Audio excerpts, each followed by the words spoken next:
Hey everybody, wanted to read you a quick story today while we're waiting for Amazon to tally up our totals. This is from the very first book, Pick a Struggle Cupcake, that I wrote last year around Christmas time. And one of the favorites from this book is always the Pistachio Green Bicycle. People always ask me to read that story when I do readings out in the world. So I'm going to read it now, and then I'm going to play the follow-up, the actual voyage of the Pistachio Green Bicycle, and then we're going to show you the day that I actually got on that bike and rode it. So, we're going to do that throughout the day, not all at once. So hang in there, hang around, and watch the action. Alright, the first story. Walking aimlessly through the aisles of the local department store, I turn the corner and come upon a flourish of shiny metallic bicycles, all uniformly lined and double-stacked in magnificent rows of splendor.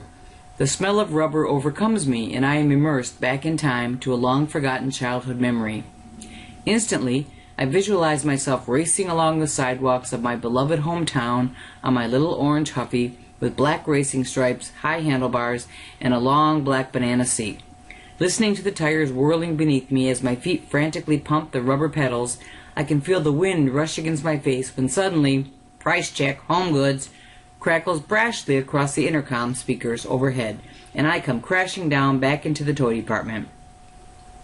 Staring wistfully at the glorious procession of shiny red racers and elegant black mountain bikes, my heart pounds, and then I spot it, a rather unattractive pistachio green Huffy cruiser with no fancy gear shifts or shiny chrome accessories, along with that hideous pistachio color.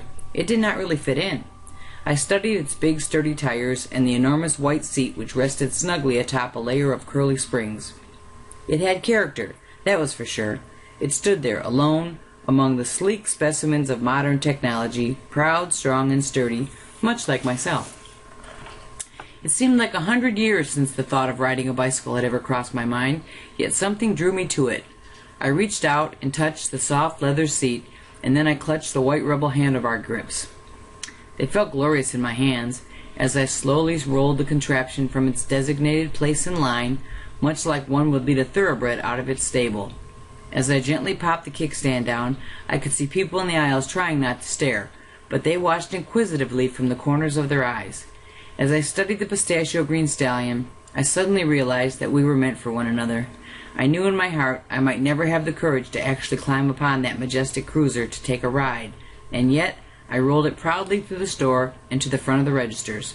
As I handed the cashier my money, I thought to myself, sometimes starting over one's life means doing things for the first time, again.